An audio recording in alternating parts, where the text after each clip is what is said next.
okay? Okay. All right. Hi, everyone. Mark Lorenzoni here. Leah and I thought that might be a good idea, rather than holding a clinic, to do a video. So rather than sitting through an hour of me droning on and you maybe not being able to make that meeting, having half of our group be there, I thought we'd do a video that you could all watch and just go over some things that I've been noting from folks in the last few weeks. So I first want to thank Leah for all the work she does behind the scenes, including this, but she's pretty much the groomsman and the groundskeeper and the gatekeeper, and just makes everything go behind the scenes. And then Joan, who's in charge of coordinating the long runs for the Saturdays starting the end of June. We'll be talking about that in a second.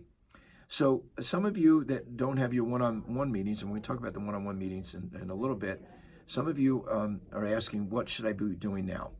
So you can go to the base building charts, and some folks have said none of them seem to match up with what you're currently doing. Well, then just add a mile to your long run each week, or a half mile, and try and stick with that rule of your long run never being greater than the sum of all your other runs. That's a good poor man's rule. So if your long run is 5, that means you got to buy 5 more miles somewhere during the week. So a 3-miler and a 2-miler. It could be greater than your long run, but it shouldn't be less. So if your long run's 5, you don't want to be doing 2 and 2. You want to try and do 3 and 2. I'm always here. It's hit or miss whether I'm free, but you can just pop in, or you can text me and I can give you some tips on maybe how to get yourself started. I'm not promising to write you out a whole program. That's what the one-on-ones are about. And let's talk about the one-on-ones. This has been going great this summer. I'm loving it. I'm getting to know you personally. I'm getting live interaction from you when I ask the questions. It's making this whole goal that Lee and I have had all along with this program to make it the best training program in America and make it the most personalized and intimate. And these one-on-one meetings have been really super. There are plenty of dates to sign up for. I know for some folks it's not their best time of day. I've tried to do morning, early morning, I've tried to do afternoon. I think you can appreciate I'm doing this volunteer, so I'm trying to work it around my work schedule as best possible. If none of the times work for you at all, give me a shout and we'll try and find something. When you come to these one-on-one meetings, bring 2 things with you. Well, 3. We'll talk about the third one in a second. But if you're keeping a running journal, which you should be, it was passed out at the initial meeting. We have them here at the shop if you need to pick one up. That should be filled out. The most important thing I'm looking for there is to see how your pacing's going. Are you running the first mile slower than the rest of the miles in your run? And are you running at a nice and slow enough pace that it matches up with being about a minute to a minute and a half slower than your targeted half or full pace? But the other thing you need to bring, it's required, is the questionnaire. It has to be filled out thoughtfully.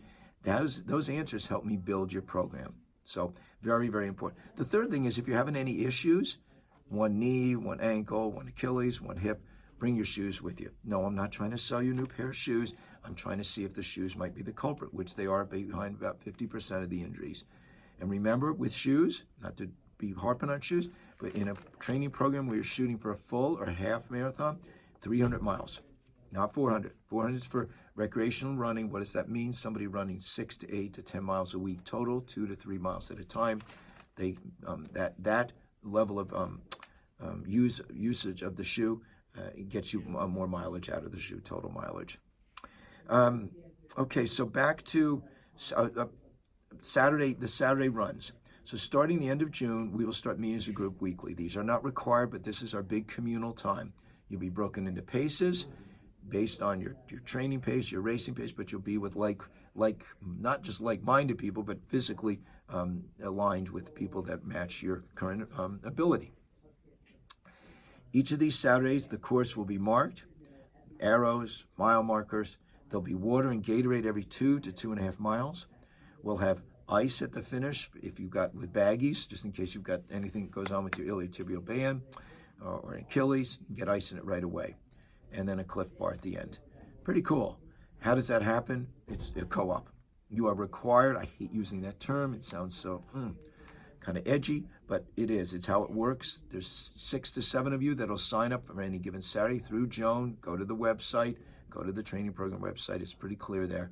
And you'll divvy up the jobs. Some people will be carrying the water out. Some people will be marking the course. Some people will be cleaning up afterwards. There's a variety of jobs. Please read your training booklet. It's all explicitly laid out in there, and I think Leah's got most of this stuff online too. So now, a little different this year. In the past, you've picked up everything here.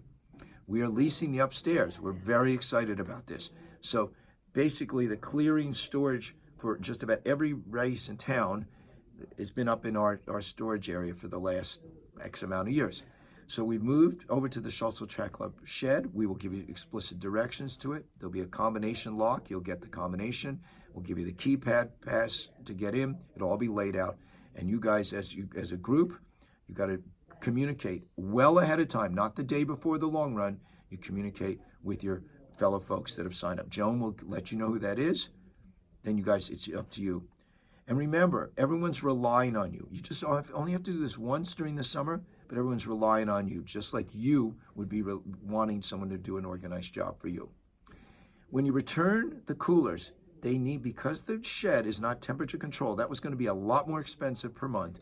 And the only thing we got worried about was the mildew building up from people bringing back coolers that aren't washed out. So you wash out the Gatorade cooler, rinse out the water coolers, take a paper towel, dry them, and when you return them to the shed, there'll be a yellow square. I believe it's yellow. I haven't bought the tape yet, but on the floor, you'll put everything inside that yellow orange taped area, and you put the coolers upside down. Sounds like a pain, but again, do unto others, you have do unto you. So everything is all interconnected here. 2 mile time trials. Did I talk about that yet? No. Nope. Okay. So 2 mile time trials. This is very important. You don't have to do it if you ran a race in the last 3 months. You ran the 10 miler, and if you ran the 10 miler as a race, people coming in saying, oh, I just jogged with a friend. That doesn't tell me what your current ability is. This is not a test to try and make you feel humiliated or to punish you. It's to set you up so that your pacing for the summer is comfortable, attainable, and accurate, so you can have a much more pleasant experience. So I continue to offer them on Wednesdays, although I think I'm down to my last Wednesday next week before I have to go away. I believe I'm gone the following Wednesday. So try and get, if you want to get your 2 mile time trial with me there, it's a good bet to do it next Wednesday. Be there all warmed up, ready to go at 6. Read your instructions in the booklet. Some folks have been not hitting these 2 mile time trials at the pace they potentially could. Please read the instructions in your booklet. I want to go over just the biggest rule of all in this entire game is that this is an aerobic sport. It's a competitive sport, but it's an aerobic sport. So what does that mean? It means that most of your runs, most of your mileage, 85 to 90% of your weekly mileage should be run slow. Notice I don't say the word easy. It should be so slow that you can converse pretty much the same way I'm conversing with you right now. So I always tell people, think African. What does that mean? Kenyan, Ethiopian. They run 4:50 per mile in their races for the marathon. They train at 7-minute pace. So if your goal is 9:30 for the half marathon per mile, you have no business running 9:40 or 9:50 or even 10 minutes for your training run.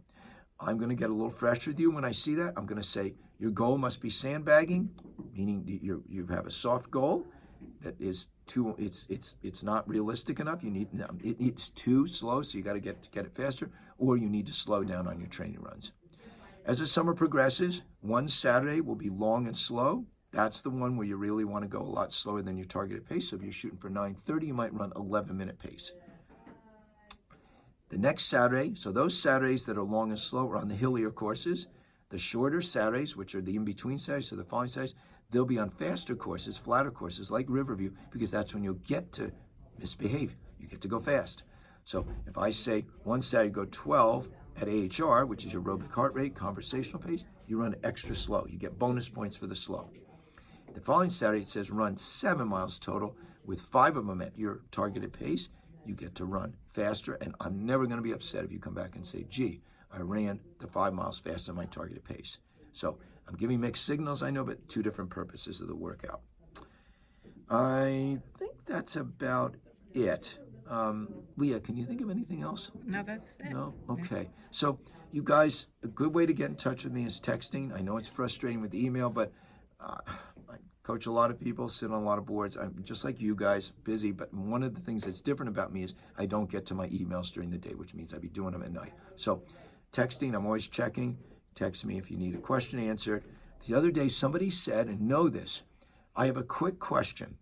I scrolled and scrolled and scrolled down that phone. She set the all-time record for the longest quick question. So you don't need to say quick question. Just say, Mark, I've got a question. The quick question would be, what's your name? What time is it? That's a question with a long answer. So anyway, please. Now, if the text is that long, call me, and I'll return the call. We can talk on the phone. It's probably going to be better because obviously there was some not mixture, but there's some challenges to what's going on with you. All right? You can always stop in, but remember, if I'm with someone, just to hang tight.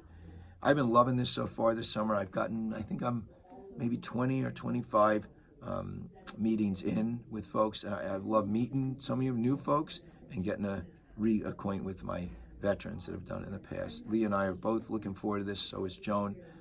So let's have it be a good summer. Let's be safe and let's listen up. I will be sending you weekly emails once we get rolling. And I won't be sending you another video like this for a while. So, all right, not the most exciting video podcast of your day. All right,